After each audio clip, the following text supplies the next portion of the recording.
We'll continue with our study of the gospel of Jesus Christ.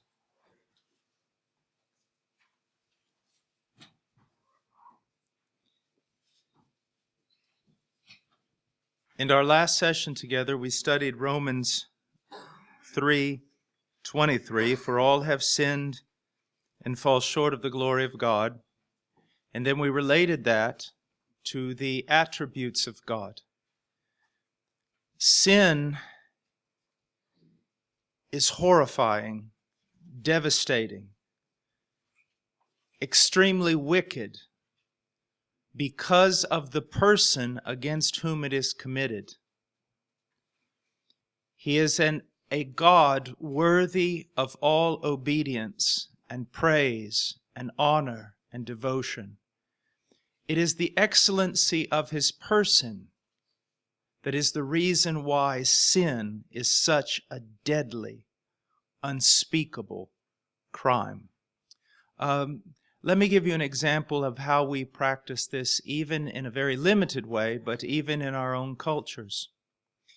If Tony and I are out playing basketball one day, and he pushes me down by accident, and I look at Tony and jokingly, I make a fist like this and I say, "You do that again and I'm going to take you out of this world."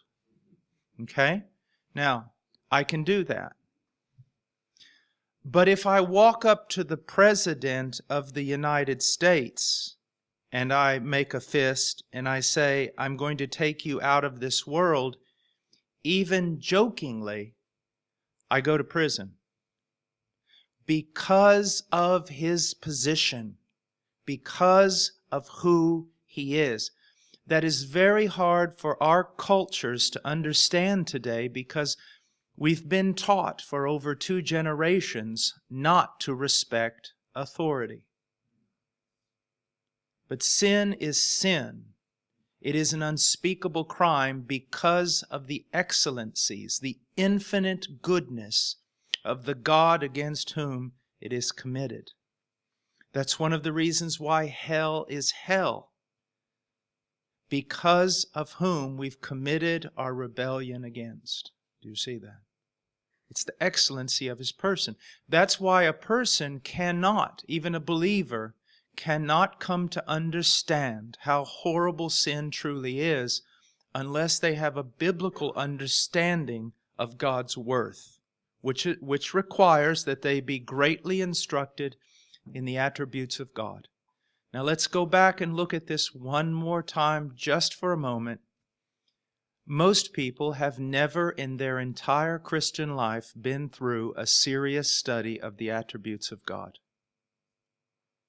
Now think about it. Sometimes people think that the church is weak and that weakness is a mystery. Why is the church so weak?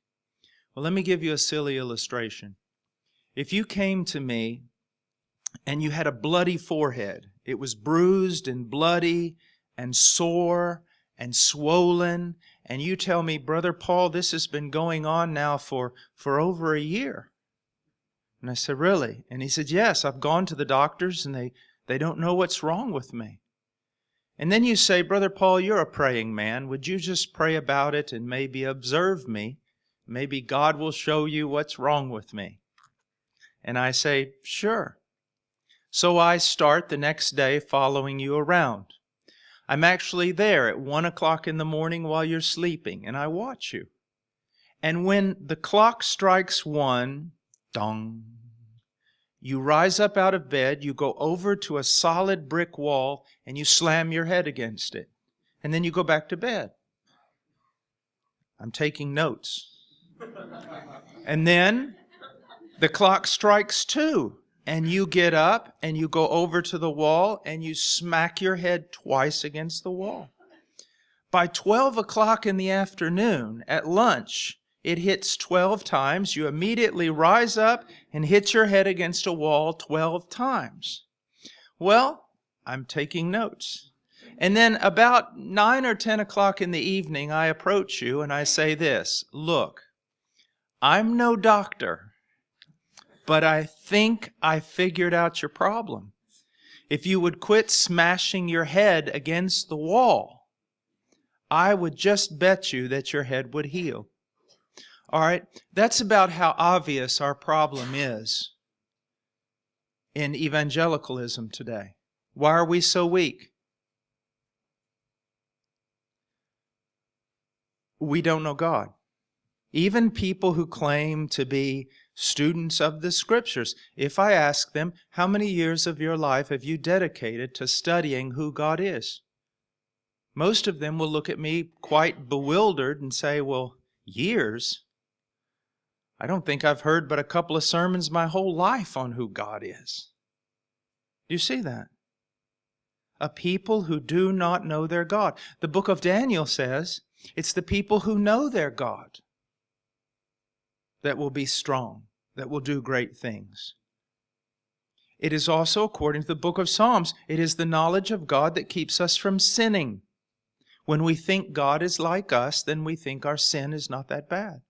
And so, not only did we discuss the moral depravity of men, but we put it in light of God and in light of the judgment of God. That because of sin, God is angry. He is angry every day. It's what the Bible teaches. And His mercy restrains His anger and the revelation of His hatred and wrath towards evil. And His mercy calls out for men to come. But one day, God will no longer call men to come, nor will He restrain His wrath. But judgment will fall upon the earth to such a degree that the greatest men of this world will cry out for the mountains and rocks to fall upon them, to hide them from the wrath of the Lamb. Now, having said that, after verse 23, Paul now is going to speak about the Christian. He's going to show a great contrast between what we were as sinners and what we are now as Christians. And in verse 24, he says, being justified as a gift by His grace through the redemption which is in Christ Jesus. Being justified. Now, there's another thing. How many people truly understand what the word means? So many people think that justification refers simply to being forgiven. But that's not true. That doesn't even begin to touch the tip of this great mountain of the Christian faith. What does it mean to be justified? Well, let's look at what it does not mean. It does not mean that the moment a person believes God, that they are made into a righteous being. Because if that were the case, then everyone who believed God would no longer sin. The moment a person believes, justification does not mean that at that moment they are somehow transformed into a perfectly righteous being. That's not what it means. It also does not mean, what some religions have thought it to mean, that the moment you believe in Jesus, God infuses you with some sort of grace that enables you to live a perfectly righteous life before Him. That's not what it means either. Justification is a legal or a forensic term. Forensic having to do with the field of legality, of legal. It is a legal declaration. The man who believes God, God legally declares that person to be right with Him, perfectly right with Him. Okay? So, that's the first thing I want you to see. The person who believes God, as Abraham believed God, and it was reckoned to him as righteousness, the just shall live by faith. So the moment a person believes God, God legally declares them to be right with Him. And then another very important phrase that's oftentimes left out. He legally declares them to be right with Him, and He treats them as right with Him. His relationship is now governed by that. He declares them legally right, and He treats them as right. Do you see that?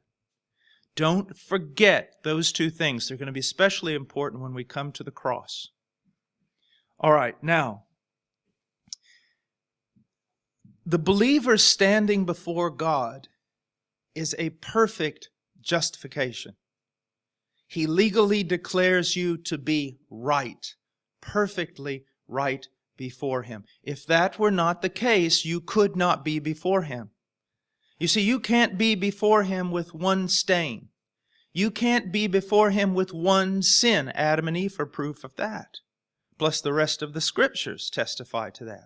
So when He says He legally declares you to be right, it's not partly right, it's not somewhat right, it's not 99.9% right, it is perfectly and completely right. So that you can be in that relationship with Him. The one that Adam and Eve lost by only one single violation of His law. Okay? Now, this is one of the things that people mostly do not understand. We've already learned from Romans 3 that there is none good, no, not one. So we know that anyone who says they're good, they do not understand their own predicament. But let me just put before you a hypothetical situation. Let's say someone was good, as men define good. No one would dare say they were sinless, even those who believe they're good. So they think that they can come before God being sort of righteous. But that's not the case. You can only come before God with absolute perfection. Let me give you an illustration. I had a friend who taught me this, and it's really good way to witness sometimes. I'm on a plane, and I open up my Bible. Sometimes on a plane, I'll take my Greek New Testament so that when I open it up and lay it on the little table there, people will go, they'll want to know, what are you reading? Is that Russian? What is that? And I'll say, no, it's Greek New Testament. And then maybe begin to talk to them about the Lord. And I've had guys ask me this question. And again, I learned this from a friend of mine, Mike Durham. They'll ask me, well, what do I got to do to go to heaven? So I'm looking down, I'm looking at my Bible, and they'll go, well, what do I got to do to go to heaven? And I'll go, oh, that's easy. You just have to be absolutely morally perfect from the moment of your birth to the moment of your death. And then I just go back reading. And I'll see them out of the corner of my eye. They're like, and then they'll, now, how is it that you can go to heaven? Oh, I'm sorry. You must be morally perfect without any moral blemish, flaw, sin, whatever you want to call it, just act of disobedience. You must be absolutely perfect before God your entire life, from the moment of your birth to the moment of your death. And then I just go back reading. And then one time I had a guy go like this. Hey, that's not possible. And I said, yeah, you got a really big problem, don't you? And I just kept reading my Bible. Now, it was not to make light of his inquiries. It was simply to prove a point. You hit it right on the head, sir. It's impossible. It's not going to happen at all. It's not possible. It's impossible. And there's nothing you can do about it. Nothing. You are lost. You are condemned, and you have no hope whatsoever unless God moves on your behalf.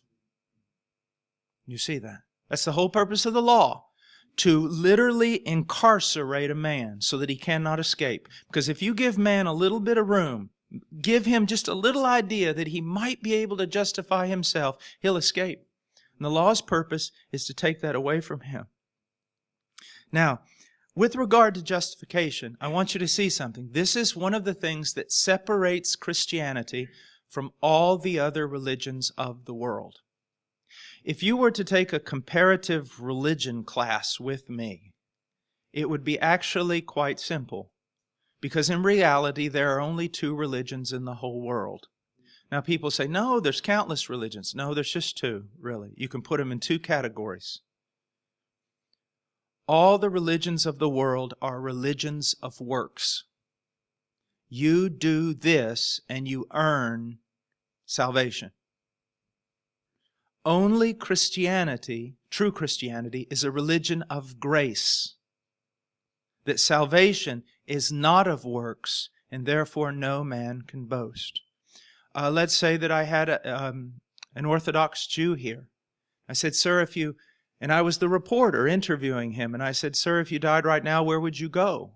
And he might say, well, I would go the way of the righteous, go to paradise. Why? Well, I love the Torah. I love the law of God. I'm a righteous man. Okay? If I come to the Muslim and I say, sir, if you died right now, where would you go? He might say, paradise. Why? I love the Quran. I've made the pilgrimages, the daily prayers. I've given alms. I am a righteous man. You come to the Christian, the true one. Sir, if you died right now, where would you go? To heaven. Why? Now here's the difference. And the Christian says, in sin did my mother conceive me, and in sin was I born. I have violated every command of my God. And right there as a reporter, I stop him and I say, hey, hold it. The other two guys, I understand. They're going to heaven because they deserve it. They're going to heaven because they've earned it. But you, I don't understand. You're telling me you're going to heaven while at the same time you're telling me you deserve actually the very opposite. You deserve condemnation. So, sir, how are you going to heaven? These men claim to go to heaven based upon their own virtue and merit. But you claim to have no virtue or merit. How are you going to heaven? And the Christian responds, because I'm going to heaven upon the virtue and the merit of another, Jesus Christ my Lord. And this is the reason why the Christian is the only person who can claim to go to heaven and not be boasting. Because he is also claiming he has nothing to do with his own right standing before God. That it all has to do with Christ. Now, let me put a little parenthesis in here that's very important. All I've described to you right now is justification. I do not want you to think that after a person is truly justified, that they go on living a life of law-breaking and sin. That is not true. But I'm just pointing out that salvation is never earned by anything the Christian has done, but what has been done for him in Jesus Christ. Okay? This is very, very important that you understand it. Nothing in my hand I bring, simply to the cross I cling. Jesus is my righteousness. I dare not trust the sweetest frame, but wholly lean on Jesus' name. On Christ, the solid rock I stand. All other ground is sinking sand.